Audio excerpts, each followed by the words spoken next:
I mean, No, yeah, I've talked to a lot of the competitors who are going into this, and they're talking like this isn't that big a deal. It's just sparring it a little differently and getting your hands felt. No, it's different. It's going to be different. It's going to be bloodier. There's a big difference getting hit between a boxing glove, an MMA glove, and bare knuckle. They are three different things. Yeah. So the strikers who are coming in with nothing but boxing background, you're wrong. It's going to be totally different. Closest would be MMA, but that's still not even going to be what this is like real time. I mean, I'm a jiu-jitsu guy, so I can't imagine hitting anybody with my jacked up hands. I've got knuckles and fingers that are pointing in all kinds of weird directions. Right. You jiu-jitsu guys got some fucked up hands anyways, man. Oh, you know what? And now we're talking about the jiu-jitsu community. I mean, there's probably, I don't know, 5 or 6 girls I've met where you're like, oh, God, their fucking hands look like dudes. And like, Jesus. But it comes from the gis, you know? But, I mean, obviously, it's a love for them. Oh, yeah. Yeah. Oh, yeah. And, well, the first bare-knuckle fight that I saw, with the other organization, a buddy of mine when I used to live in San Diego, a real good friend of mine out there, Joey Beltran, fought, and that's how I heard about it. I saw it, and then I got in touch with him, and then the rest is kind of history on how everything came about for me. But that was the first thing he said, because Joey's a knockdown, drag-out kind of guy in MMA, you know? And first thing he said was just the difference in bare-knuckle versus the glove. It was even in the 4-ounce glove. He goes, cosmetically, he's like, I get hit the first punch, it seems like, boom, cut open right away, you know? So, yeah, it's definitely a huge difference than fighting with even a 4-ounce glove, you know? Yeah, it's a night. I can't even mentally process it. To describe it on a weekly basis, first of all, to have the balls to go in and do it. That's number one. Number two, I think it does favor experience, and you're bringing a lot of experience to that tournament. But if you look at the names of the people that are involved with the program, it's a very, like, this is a great organization to get involved with. God, it sounds like ass kissing on my part. It works. You're not running around. This isn't high-end cardio. This is kind of just knockout, drag out, let's just throw and see how this turns out kind of thing. So it favors guys of how do I say this since I'm in the same category? Those of us that are slightly older than some of these crazy-ass kids who fight. Well, I mean, if you look at the style that's now becoming prevalent in the UFC, when you're looking at Mighty Mouse and you're looking about, even still looking at GSP, and I don't know how he does it, it's based on speed and popping in and out, like it's this constant movement thing. It gives me heart palpitations watching fighters come up because they're working at such a high level with such a speed to it. It's crazy. That's not what this is. Not at all. It reminds me of that quote, it's time to separate the men from the boys. I mean, that's what I said. I don't think, me personally, I know a lot of these regional superstars, I just keep referring to that because, it's almost like I see it and it's frustrating, to me it really is. It's like, okay, everybody gets in cage. I respect that. That's amazing. But it's like, how good are you really, if you're beating a bunch of guaranteed wins, Yeah. But, I mean, that's the business. I didn't really, obviously in my record, I'm not undefeated, but, I had the balls to step up and fight Eve Edwards on a week notice, because at that time when the Elite XC I fought him in, I came off of a win in World Combat League. I was doing World Combat League that time, Chuck Norris's deal. And I came off a knockout win, and, they needed to fight for ease. I step up on a week notice, but, I mean, you don't really see that kind of stuff anymore, or another time I was actually in Hemet, the Saboba Casino when I lived in San Diego. I fought this guy. I go weigh in, everything, and my manager guys, just weigh in, just, whatever, get weigh in. I had no idea who the fuck I was fighting till the next day. I go and I end up TKOing the guy. But, I think stuff like this, just having the balls and just really, really separating myself from everyone is kind of what I've always wanted to do.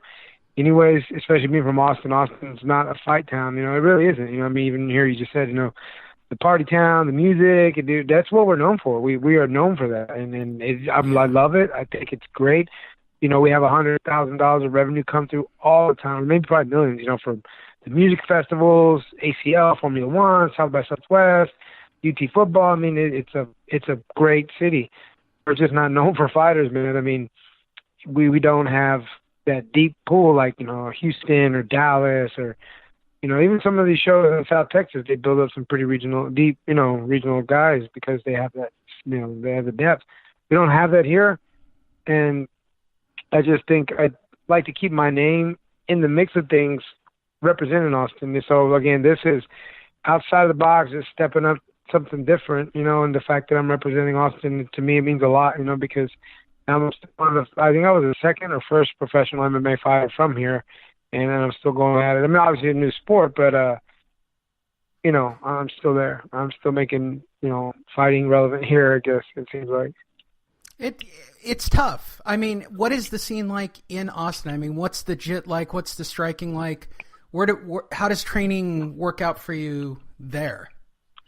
Honestly, we're more, I think just over the last couple of years, I've noticed more the jiu-jitsu communities have grown a lot more than anything, which I think is, you know, great. It's getting money, that's why. I've been saying this. Yeah, there's real money in jiu-jitsu. There's starting to become real money in jiu-jitsu.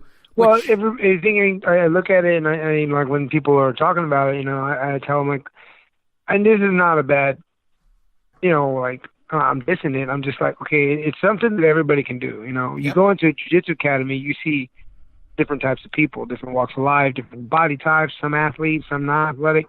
It's something everybody, I think, can do, you know. Obviously, boxing, kickboxing, I mean, there's definitely people that can do it that aren't in great shape, but, I mean, the coordination, I think, to be a really good striker, it's just some people just have it, some people don't. Our jiu-jitsu community has grown quite a bit. Now, I know they're trying to build the Muay Thai community with these smokers that they do. Is there a smoker community going on in Austin? I mean, Yeah, you know what? There is, man. I was going to say, even with them, man, it's just like, they just don't fucking do it enough, or it's just not, you know, it doesn't have the turnouts like I see when they do these on it invitationals, you know, and they're selling these expensive ass tickets and expensive tickets, and they pack this place in. That's what jiu-jitsu is turning into. I mean, I don't care what anybody says. If you're putting money up, and I understand that Spriggs and Buchecha are showing up, which makes it whatever. It's a smoker fight. They're pro fighting without the commission involved, and I think everybody's afraid of the Brazilians, and they should be. That's a crazy community. I don't think anybody's afraid of the boxing or the MMA community, and it's shitty because truthfully you should be able to fight whatever style you want in whatever state you want, however it plays out. But we have these weird things so that the states can make money. I don't think that's fair to Texas. Right. And it's tough for amateurs. Like if I want to put on an amateur boxing event, I still have to bring in a promoter in California. That's bullshit. Uh-huh. Oh, wow, really? Oh, yeah. It's a thing. Unless you do it at a school and you somehow weasel around, you know, the rules. But it's ultimately going to come off like a smoker if I'm not getting a real promoter involved so that they can get a piece of the action. And to be a promoter, I recently tried to get a promoter's license in California. You actually have to be involved in promoting events to be a promoter. I said, how does that work? Like, how does that's bullshit. And that's the problem with the sport. So now you're going to have kids who are fighting off the radar, probably without having a paramedic or an ambulance nearby. You know, that's the way this is all going to play out. And that's where these smoker matches come in. I think it's great. And steel sharpens, hardens steel, or whatever that bullshit. Iron sharpens iron. Yeah. The same old term we've been using for ourselves. Well, like it's real. You know, me personally, like I said, the smokers, I think, you know, Austin's communities, we're just not a fight town, you know, and I'll publicly say that. You know, I wish any motherfucker would come and try to fight me against saying that. But it's the truth. You know, we've had Tim Kennedy's come through, Kamal Shalarus, you know, Roger Huerta at one point was here. We've had these guys that have, you know, these UFC, you know, ties move here, but they're even Eva Edwards lived for a while. They're not from here. You know what I mean? Like, I'm from here. I'm born and raised here. So I know for a fact we're not a fight town. Our boxing community we got a boxing promoter now, a professional one, and he's promoting small shows. We don't have a professional MMA promoter or even an amateur MMA promoter, So a lot of these fighters that want to get action in these locally are trying to get in these little shows outside of Austin or whatever. Again, ticket sales, boom, right away, Easily. You could stick it in one of those bars so easily, and it would be such a thing. Yep. So, so it's just really, again, it's like you're battling up a hill, if you're trying to become a fighter in Austin, and it's not impossible. But, again, we're not Houston. We're not Dallas that has legit, regional circuits. They got shows there all the time. They got, five shows a year, 4 or 5 shows a year there. It's not a lot, but, that's action. We don't have nothing anymore. We had one lady come in, do 2 events, and she went out. And before that, we had a guy, he did about, I want to say 12 over, 7 years. But, He was a piece of shit, man. That guy's a fucking crook. I can't stand him. If I ever see him, I cannot fucking stand him further than I can throw him. He's this tiny little fucking man. But, his whole thing was just kind of doing it and burning the money and letting shit off in tax. I don't know. I still to this day will never know how he did it.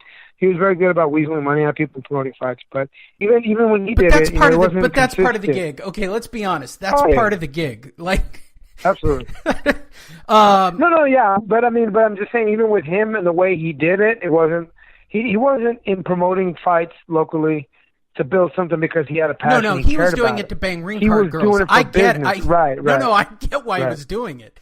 But those guys, those are the kind of guys that sometimes they get involved in it. It was like, God damn it, why does this piece of shit guy do it? Because he wants to bang ring card girls. That's why. Oh yeah. I don't know. The money isn't. The money isn't great.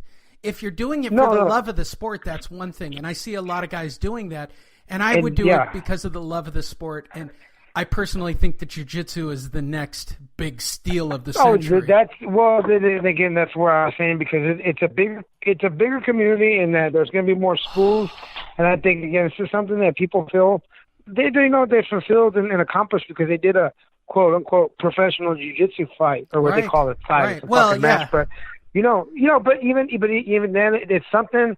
It's a goal they set. It's a goal they accomplish, and it's something that can become a reality because they can go out and do, because it's essentially what they do every weekend when they're rolling. They just go out and roll against somebody else. And it legitimately works. And I say this to anybody with a beer gut listening. It doesn't work. Right, it works. It's working. It's very successful. Again, like I'm saying, the On It gym is here. And they do those Eddie Bravo invitationals a few times a year. Yeah. And those motherfuckers are packed down, man. Packed, and they're streaming it online, It's money. And I think On It's doing a good job of, maybe because they have the money, but they can put these really big super fights together. A lot of these guys, I don't really know the community that well, but I know they'll bring in some bigger name guys to compete against some of the Texas guys, which is cool, I think, because everybody wants to see that, But for the fight world, we're a little behind. Like I said, there's a one boxing promoter, and then the amateur boxing scene it's okay. They had a couple smokers events here. They have had about 3, I think, already so far recently.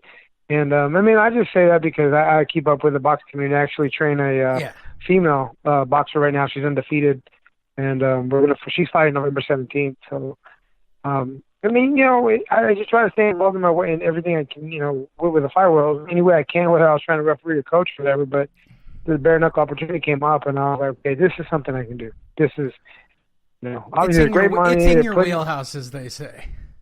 Yeah, pretty much, yeah. Well, you've been doing this. Something exciting. I got to make this clear for everybody. You started in 2001 when there really wasn't MMA like everybody knows it. It's not the same. It was not the same in 2001. I don't think modern-day MMA, as most people know it, started until about 2005 or 6 to be 6. I would say 6 with the explosion of Ultimate Fighter. Yeah, that's about right. Season. But those first 4 or 5 years for you, that's some sketchy ass stuff. I remember going down to TJ and watching Ring of Fire there. It's borderline human cockfighting back in those days. That is scary ass shit. Yep. We're doing these, like I said, we would do these, and it was Salsa Lee, the promoter. He's a foreign promoter, He trained like Rico Rodriguez. He trained T. Ortiz. He works with Cyborg now, I think. Saul's a great man. So he's